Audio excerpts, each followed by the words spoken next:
જય બોલાવી. બોલો સદગુરુ મહારાજનો જય. પધારેલા હરે ગુરુ સંતનો જય. મંગલરામ મહારાજનો જય. રામદાસ મહારાજનો જય હો. પ્રેમીલાબા મહારાજનો. સત્ય સનાતન ધર્મનો જય હો. આજનો પ્રસંગ છે મૃત્યુનો. આજનો પ્રસંગ મૃત્યુનો છે એટલે એના વિશે જ બોલવામાં આવે, કારણ કે જ્યાં જેવો સમય એવો બોલવાનું હોય. તો આજનો જે ઘટના છે મૃત્યુની, શ્રદ્ધાંજલિની, આ જગત, આ સૃષ્ટિની રચના થઈ ત્યારથી જે જન્મે એ અવશ્ય મરે. દેવ હોય, દાનવ હોય, માનવ હોય કે ભગવાન હોય કે સંત હોય કે ગુરુ હોય, બધાયનું મૃત્યુ થવાનું. પણ ફરક એટલો, કોઈ જન્મતા વેત મરી જાય, કોઈ અડધે મરી જાય, કોઈ ઢૈડા કરતું કરતું મરે. જન્મ અને મૃત્યુ આ બે ઘટના છે. માની બે ઘટના પૂરી થઈ જાય, આપણી એક બાકી છે. જન્મ અને મૃત્યુ આ બે વચ્ચેનો સમયગાળો એ આપણી જિંદગીનો અવસર છે.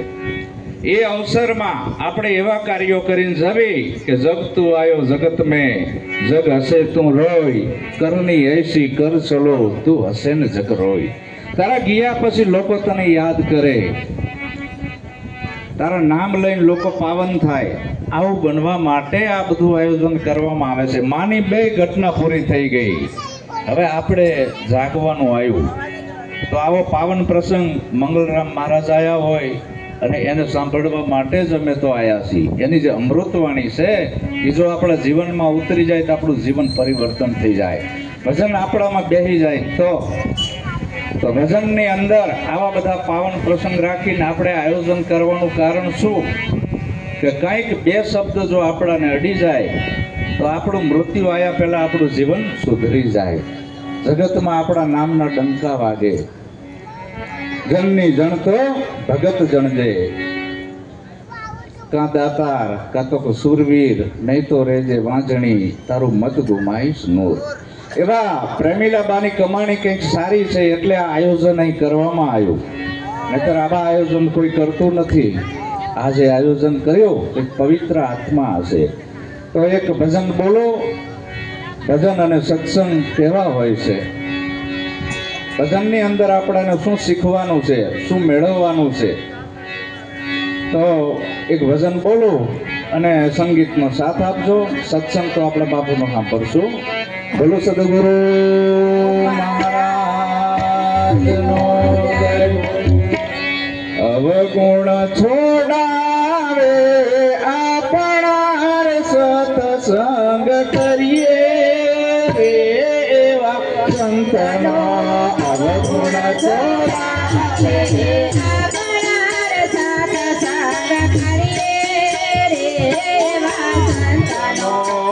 અવગુણ છોડાવે આપણા સત્સંગ કરીએ એવા સંતનો. અવગુણ છોડાવે આપણા સત્સંગ કરીએ એવા સંતનો. જીવન સફળ બની જાય રે સત્સંગ કરીએ એવા સંતનો. જીવન સફળ બની જાય રે સત્સંગ કરીએ એવા સંતનો.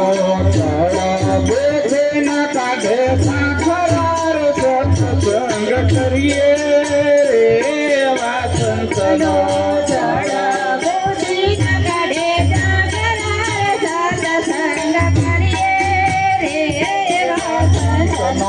મનના અંધારામાંથી જાય રે સત્સંગ કરીએ એવા સંતનો.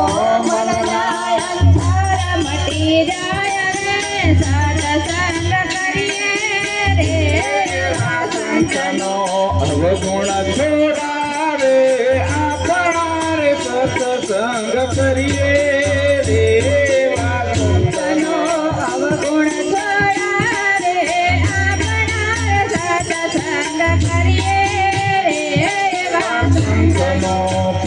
ભુવાને ભૂપણની કાઢે ભ્રમણા રે સત્સંગ કરીએ રે એવા સંતનો ભુવા ભૂપણની કાઢે બ્રાહ્મણા સત્સંગ કરીએ રે એવા સંતનો ભુવાને ભૂપણની કાઢે ભ્રમણા રે સત્સંગ કરીએ રે એવા સંતનો ભુવા ભૂપણની કાઢે બ્રાહ્મણા સત્સંગ કરીએ રે એવા સંતનો અંધશ્રદ્ધા ઉડી જાય રે સત્સંગ કરીએ રે એવા સંતનો અંધશ્રદ્ધા ઉડી જાય રે સત્સંગ કરીએ રે એવા સંતનો નાતો મટાડે નાત જાતનો રે સત્સંગ કરીએ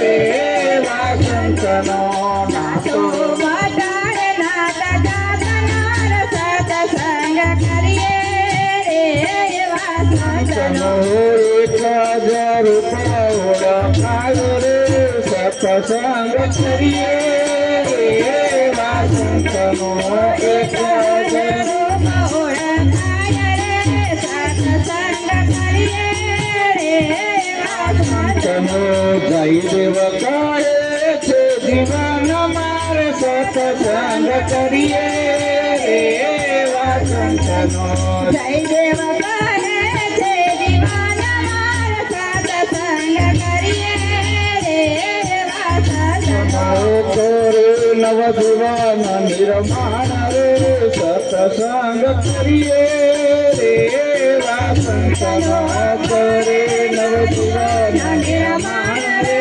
સત્સંગ કરીએ રે એવા સંતનો સંતો મહારાજનો જય માની શ્રદ્ધાંજલિ છે.